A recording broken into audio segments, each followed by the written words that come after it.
प्यारे विद्यार्थियों, 6th class math chapter 2 ਦੀਆਂ ਪ੍ਰੋਪਰਟੀਆਂ 14 ਪਿਛਲੀ ਵੀਡੀਓਜ਼ 'ਚ ਕੀਤੀਆਂ ਸੀ। ਹੁਣ 15th ਪ੍ਰੋਪਰਟੀ ਸ਼ੁਰੂ ਕਰਨ ਜਾ ਰਹੇ ਹਾਂ। ਉਹ ਹੈ ਡਿਸਟ੍ਰੀਬਿਊਟਿਵ ਆਫ ਮਲਟੀਪਲੀਕੇਸ਼ਨ ਓਵਰ ਐਡੀਸ਼ਨ। ਇਹ ਡਿਸਟ੍ਰੀਬਿਊਟਿਵ ਲਾ ਵੀ ਇਹਨੂੰ ਕਹਿ ਦਿੰਦੇ ਆ। ਇਹ ਇੱਥੇ ਹੋਲ ਨੰਬਰਸ ਦੀ ਗੱਲ ਹੀ ਹੋ ਰਹੀ ਹੈ। ABC are any whole numbers. ਲੋ ਕੀ ਪ੍ਰੋਪਰਟੀ ਹੈ ਕੀ ਹੈ। ਜਿਸ ਤਰ੍ਹਾਂ A into B plus C, B plus C ਮਤਲਬ ਬਰੈਕਟ ਦੇ ਵਿੱਚ ਹੈ। ਜਦੋਂ ਇਹਨੂੰ ਆਪਾਂ ਓਪਨ ਅਪ ਕਰਕੇ ਲਿਖਣਾ ਹੈ, A ਨੇ B ਨਾਲ ਵੀ ਮਲਟੀਪਲਾਈ ਹੋਣੀ ਹੈ ਔਰ A ਨੇ C ਨਾਲ ਵੀ ਮਲਟੀਪਲਾਈ ਹੋਣੀ ਹੈ। ਬਾਕੀ ਇੱਕ ਗੱਲ ਯਾਦ ਰੱਖਣੀ ਹੈ, ਇਹਦੇ ਵਿੱਚ ਨਿਸ਼ਾਨ ਜਿਹੜਾ ਸਾਈਨ ਆ ਉਹ ਪਲੱਸ ਦਾ ਜਾਂ ਮਾਈਨਸ ਦਾ ਹੋਵੇ। ਜੇ ਆਪਾਂ ਹੋਲ ਨੰਬਰਸ ਦੀ ਗੱਲ ਕਰੀਏ ਤਾਂ ਫਿਰ B ਗ੍ਰੇਟਰ ਦੈਨ C ਹੋਣਾ ਚਾਹੀਦਾ ਵਾ। ਫਿਰ ਹੋਲ ਨੰਬਰ ਨਹੀਂ ਨਾ ਰਹਿਣਗੇ। ਜੇ ਮਾਈਨਸ ਪ੍ਰੋਪਰਟੀ ਮਾਈਨਸ 'ਚ ਵੀ ਹੋਲਡ ਕਰਦੀ ਹੈ, ਲੇਕਿਨ ਉੱਥੇ ਇੰਟੀਜਰਸ ਦੇ ਵਿੱਚ ਹੋਲਡ ਕਰੇਗੀ, ਹੋਲ ਨੰਬਰ ਦੇ ਵਿੱਚ ਨਹੀਂ। ਜੇ B ਨੂੰ ਛੋਟਾ ਰੱਖਦੇ ਹਾਂ, C ਨੂੰ ਵੱਡਾ ਰੱਖਦੇ ਹਾਂ, ਫਿਰ ਇਹ ਨੈਗੇਟਿਵ ਨੰਬਰ ਬਣ ਜਾਏਗਾ। ਹੁਣ ਜੇਕਰ A ਅੱਗੇ ਹੈ ਅਤੇ ਜੇਕਰ A ਪਿੱਛੇ ਵੀ ਹੈ ਤਾਂ ਵੀ ਇਹ ਪ੍ਰੋਪਰਟੀ ਹੋਲਡ ਕਰਦੀ ਹੈ ਤਾਂ ਵੀ ਇਹ ਡਿਸਟ੍ਰੀਬਿਊਟਿਵ ਲਾ ਹੋਲਡ ਕਰਦਾ। ਫਿਰ ਵੀ ਇੱਦਾਂ ਹੀ ਬਣਾ ਰਿਜ਼ਲਟ B ਗੁਣਾ A ਪਲੱਸ C ਗੁਣਾ A, ਚਾਹੇ A ਅੱਗੇ ਹੈ ਚਾਹੇ ਪਿੱਛੇ ਹੈ, ਚਾਹੇ ਕੋਈ ਨੰਬਰ ਅੱਗੇ ਹੈ ਚਾਹੇ ਪਿੱਛੇ ਹੈ। ਲੋ ਐਗਜ਼ਾਮਪਲ ਦੇਖੀਏ। 2 ਇੰਟੂ 3 ਪਲੱਸ 5, 3 ਪਲੱਸ 5 ਬ੍ਰੈਕਟ 'ਚ ਹੈ। ਜਦੋਂ ਇਹਨੇ ਓਪਨ ਅਪ ਹੋਣਾ, ਜਦੋਂ ਆਪਾਂ ਡਿਸਟ੍ਰੀਬਿਊਟਿਵ ਲਾ ਲਗਾਉਣਾ, 2 ਨੇ 3 ਨਾਲ ਵੀ ਮਲਟੀਪਲਾਈ ਹੋਣਾ। ਦੇਖੋ 2 ਗੁਣਾ 3 ਪਲੱਸ 2 ਗੁਣਾ 5 ਆ। ਦੇਖੋ ਲਿਖਿਆ 2 ਗੁਣਾ 5। ਸਾਈਨ ਇਹ ਲੱਗਣਾ ਜਿਹੜਾ ਇੱਥੇ ਲਿਖਿਆ ਹੋਇਆ ਪਲੱਸ ਦਾ, ਅਤੇ ਪਲੱਸ ਦਾ ਹੀ ਲੱਗੇਗਾ। ਜੇ ਪਿੱਛੇ ਹੈ 2 ਫਿਰ ਵੀ ਉੱਦਾਂ ਹੀ ਚੱਲੇਗਾ। 3 ਗੁਣਾ 2 ਪਲੱਸ 5 ਗੁਣਾ 2। ਦੇਖੋ ਸਾਈਨ ਉਹ ਹੀ ਲਗਾਉਣਾ ਜੋ ਇਹਦੇ ਵਿੱਚ ਹੈਗਾ। ਚਲੋ ਅੱਗੇ ਦੇਖੀਏ ਬੱਚੋ। ਆ ਐਗਜ਼ਾਮਪਲ ਇਹਨੇ ਐਕਸਪਲੇਨ ਕਰਕੇ ਵੀ ਦੱਸਿਆ, ਵੇਰੀਫਿਕੇਸ਼ਨ ਕੀਤੀ ਹੋਈ ਹੈ ਡਿਸਟ੍ਰੀਬਿਊਟਿਵ ਲਾ ਦੀ। ਜਿੱਦਾਂ 2 3 5 3 ਨੰਬਰ ਹੋਲ ਨੰਬਰ ਲੈ ਲਏ, 2 3 5 ਲਿਖਤੇ। ਦੇਖੋ ਆ ਲੈਫਟ ਹੈਂਡ ਸਾਈਡ ਆ ਫਾਰਮੂਲਾ ਹੈ ਨਾ ਆਪਣਾ, ਇਹ ਡਿਸਟ੍ਰੀਬਿਊਟਿਵ ਲਾ ਦੀ ਲੈਫਟ ਹੈਂਡ ਸਾਈਡ ਹੈ, ਇਹ ਰਾਈਟ ਹੈਂਡ ਸਾਈਡ ਹੈ। ਤਾਂ ਹੁਣ ਲੈਫਟ ਹੈਂਡ ਸਾਈਡ ਦੇ ਵਿੱਚ ਜੇ ਵੈਲਿਊ ਪੁੱਟ ਕਰਾਂਗੇ, A 2 ਪੁੱਟ ਕਰ ਦਿਓ, B 3 ਪੁੱਟ ਕਰ ਦਿਓ, C 5 ਪੁੱਟ ਕਰ ਦਿਓ। ਚੈੱਕ ਕਰ ਲਓ। 2 ਅਤੇ 3 ਪਲੱਸ 5 ਇੰਟੂ 2 16 ਬਣ ਗਿਆ। ਇੱਧਰ 2 ਗੁਣਾ 3 ਪਲੱਸ 2 ਗੁਣਾ 5 6 ਜਮਾ 10 ਕਿੰਨਾ ਬਣ ਗਿਆ 16। ਤਾਂ ਦੇਖ ਲਓ ਦੋਨੋਂ ਰਿਜ਼ਲਟ ਬਰਾਬਰ ਹੀ ਆਏ ਨੇ। ਲੈਫਟ ਹੈਂਡ ਸਾਈਡ ਕਿਤੇ ਬਰਾਬਰ ਆ ਗਈ, ਰਾਈਟ ਹੈਂਡ ਸਾਈਡ ਦੇ ਬਰਾਬਰ। ਇੱਦਾਂ ਤੁਸੀਂ ਦੂਸਰੇ ਨੰਬਰਸ ਦੇ ਨਾਲ ਵੀ ਇਹਨੂੰ ਚੈੱਕ ਕਰ ਸਕਦੇ ਨੇ। ਅੱਗੇ ਹੁਣ ਓਵਰ ਮਲਟੀਪਲੀਕੇਸ਼ਨ ਦੀ ਗੱਲ ਕਰ ਲਈਏ। ਡਿਸਟ੍ਰੀਬਿਊਟਿਵਿਟੀ ਓਵਰ ਮਲਟੀਪਲੀਕੇਸ਼ਨ ਦਾ ਮਤਲਬ ਕੀ ਹੈ। ਜੇ ਇਹ ਅਗਰ ਇਹਦੇ 'ਚ ਆਪਾਂ ਮਲਟੀਪਲਾਈ ਕਰਦੇ ਹਾਂ ਤਾਂ ਫਿਰ ਇਹ ਰਿਜ਼ਲਟ ਵਾਕਿਆ ਹੋਲਡ ਕਰਦਾ ਹੈ ਜਾਂ ਨਹੀਂ। ਜੇ ਮਲਟੀਪਲੀਕੇਸ਼ਨ ਓਵਰ ਸਬਟਰੈਕਸ਼ਨ ਦੀ ਆਪਾਂ ਗੱਲ ਕਰਦੇ ਹਾਂ ਤਾਂ ਫਿਰ ਇਹ ਰਿਜ਼ਲਟ ਉਦੋਂ ਹੀ ਹੋਲਡ ਕਰੇਗਾ ਜਦੋਂ B ਗ੍ਰੇਟਰ ਦੈਨ C ਹੈ। ਮੈਂ ਅੱਗੇ ਵੀ ਦੱਸਿਆ, ਜੇ B ਲੈਸ ਦੈਨ C ਬਣ ਜਾਏ, ਜਿੱਦਾਂ ਹੁਣ 4 ਗ੍ਰੇਟਰ ਦੈਨ 2 ਆ, ਫਿਰ ਤਾਂ ਠੀਕ ਹੈ, ਫਿਰ ਤਾਂ ਇੱਥੇ ਹੋਲ ਨੰਬਰ ਹੀ ਆਏਗਾ ਇਹਨੂੰ ਜੇ ਸੋਲਵ ਕਰੋਗੇ। ਲੋਹਨ ਨੂੰ ਜਰਾ ਇੱਕ ਵਾਰੀ ਇਹਨੂੰ ਪਹਿਲਾਂ ਦੇਖ ਲਈਏ।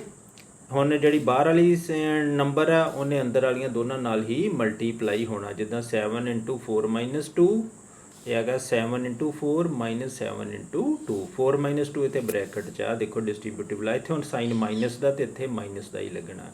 ਹੁਣ ਚਾਹੇ A ਪਿੱਛੇ ਹੈ ਤਾਂ ਵੀ ਬਰੈਕਟ ਉੱਦਾਂ ਹੀ ਖੁੱਲ੍ਹੇਗੀ। B ਗੁਣਾ A ਗੁਣਾ B ਅਤੇ B ਗੁਣਾ A 'ਚ ਕੋਈ ਫਰਕ ਨਹੀਂ। A ਗੁਣਾ C ਅਤੇ C ਗੁਣਾ A 'ਚ ਕੋਈ ਡਿਫਰੈਂਸ ਹੀ ਨਹੀਂ ਆਉਣਾ, ਅਤੇ ਮਾਈਨਸ C ਗੁਣਾ A ਬਣ ਗਿਆ। ਲੋ ਐਗਜ਼ਾਮਪਲ ਦੇਖ ਲਓ। 7 ਇੰਟੂ 4 ਮਾਈਨਸ 2 ਆ ਗਿਆ 7 ਗੁਣਾ 4 ਮਾਈਨਸ 7 ਗੁਣਾ 2। 7 ਨੇ 4 ਨਾਲ ਵੀ ਗੁਣਾ ਕਰਤੀ, 7 ਨੇ 2 ਨਾਲ ਵੀ, ਸਾਈਨ ਨਾਲ ਲੱਗਿਆ ਮਾਈਨਸ ਦਾ। ਇੱਦਾਂ 4 minus 2 into 7 4 into 7 minus 2 into 7। ਬਸ਼ਰਤ ਹੈ ਕਿ ਇਹ 4 2 ਨਾਲੋਂ ਵੱਡਾ ਹੋਵੇ, ਫਿਰ ਹੋਲ ਨੰਬਰ ਆਏਗਾ। ਉੱਦਾਂ ਤਾਂ ਰਿਜ਼ਲਟ ਇੰਟੀਜਰਸ 'ਤੇ ਵੀ ਹੋਲਡ ਕਰੇਗਾ, ਲੇਕਿਨ ਇਹ ਹੋਲ ਨੰਬਰ ਤਾਂ ਹੀ ਬਣਨਾ ਜੇ 4 ਜਿਹੜਾ ਇੱਥੇ ਨੰਬਰ ਹੈ ਉਹ ਇਸ ਨੰਬਰ ਨਾਲੋਂ ਵੱਡਾ ਹੋਵੇ। ਨਹੀਂ ਤਾਂ ਫਿਰ ਉਹ ਮਾਈਨਸ 'ਚ ਆ ਜਾਏਗਾ ਨਾ। ਤੁਸੀਂ ਸੋਲਵ ਕਰਕੇ ਦੇਖ ਲਓ। ਤੁਸੀਂ ਇੱਥੇ 4 ਰੱਖ ਲਓ, ਇੱਥੇ 6 ਰੱਖ ਲਓ, C ਨੂੰ 6 ਰੱਖ ਲਓ, ਫਿਰ ਦੇਖ ਲਓ ਬੇਸ਼ੱਕ ਉਹ ਰਿਜ਼ਲਟ ਗਲਤ ਨਹੀਂ ਆਏਗਾ। ਲੈਫਟ ਹੈਂਡ ਸਾਈਡ ਆਏਗੀ ਤਾਂ ਰਾਈਟ ਹੈਂਡ ਸਾਈਡ ਦੇ ਬਰਾਬਰ ਹੀ, ਲੇਕਿਨ ਉਹ ਇੰਟੀਜਰਸ ਆ, ਉਹ 'ਚ ਨੈਗੇਟਿਵ ਨੰਬਰ ਆ ਜਾਣੇ ਨਾ। ਨੈਗੇਟਿਵ ਨੰਬਰ ਦੀ ਅਸੀਂ ਅਜੇ ਗੱਲ ਨਹੀਂ ਕਰ ਰਹੇ, ਅਸੀਂ ਅਜੇ 0 1 2 3 ਹੋਲ ਨੰਬਰਸ ਦੀ ਗੱਲ ਕਰ ਰਹੇ ਹਾਂ। Example 7 using suitable arrangement. ਹੁਣ ਫਾਇਦਾ ਕੀ ਹੈ ਇਹਨਾਂ ਆਪਾਂ ਪ੍ਰੋਪਰਟੀਆਂ ਕੀਤੀਆਂ, ਇਹਨਾਂ ਦਾ ਕੋਈ ਬੈਨੀਫਿਟ ਵੀ ਹੋਣਾ ਚਾਹੀਦਾ ਨਾ। ਲਓ ਦੇਖੀਏ ਉਹਦਾ ਫਾਇਦਾ ਵੀ ਕੀ ਹੈ। लो पहला लेने एक एग्जाम्पल 7 क्या है, using suitable arrangement of terms find the product. जिदा 25 गुणा 4 है 384।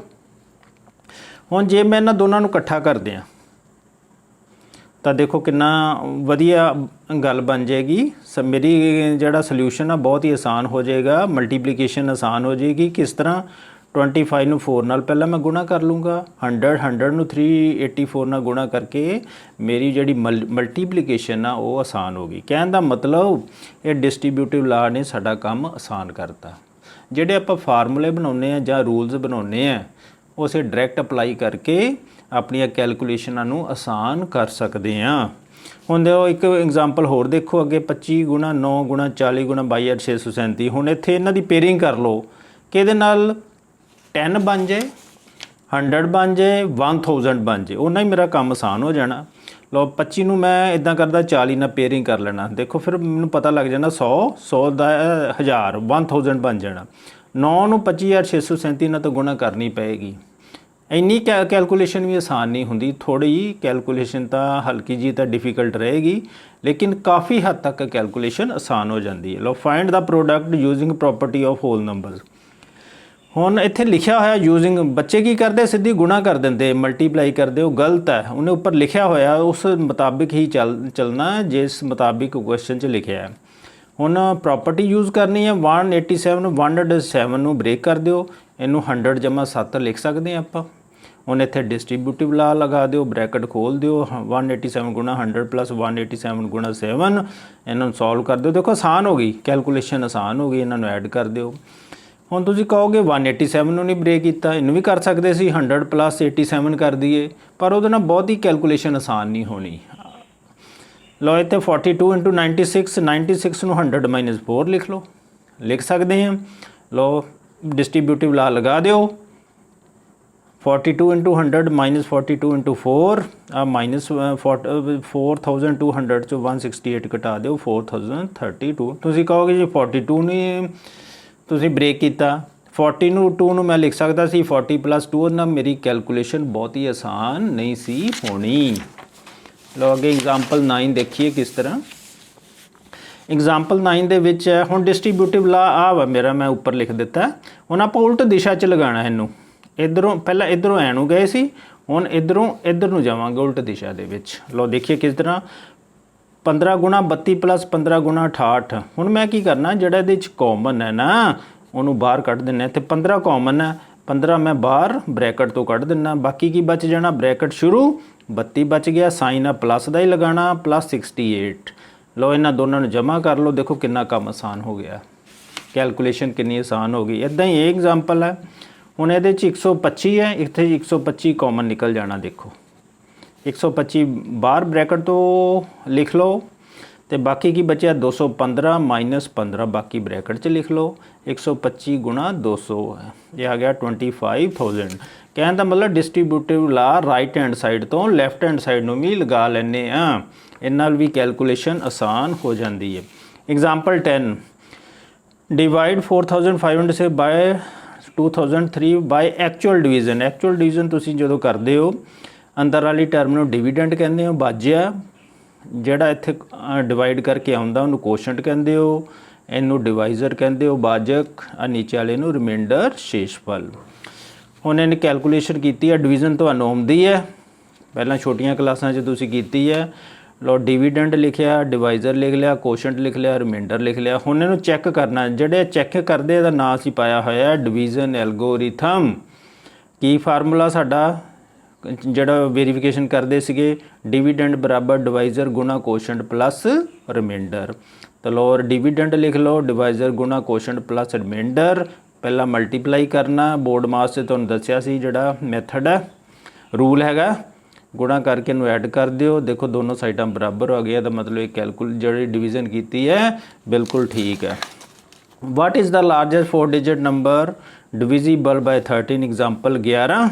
ये नवा पंजाब स्कूल एजुकेशन बोर्ड ने जिहड़ा सिलेबस वो मुताबिक ही असीं चल रहे हैं। लो डिवाइड कर कहंदा किहड़ा लार्जेस्ट 4 जिहड़ा पूरा पूरा 13 नाल डिवाइड हो जे, तुसीं डिवाइड कर लो, जिहड़ा शेष आना है जिहड़ा रिमाइंडर आ उहनूं 9999 ਦੇ ਵਿੱਚੋਂ ਘਟਾ ਦਿਓ। ਕਹਿਣ ਦਾ ਮਤਲਬ ਡਿਵੀਡੈਂਡ ਦੇ ਵਿੱਚੋਂ ਘਟਾ ਦਿਓ। ਦੇਖੋ ਮੈਂ ਘਟਾਤਾ, ਇਹ 9997 is the largest 4 digit number divisible by 13 ਨਾਲ डिवाइड करके देख लो। बेशक मैं डिवाइड किया, रिमाइंडर 0 आ गया फिर।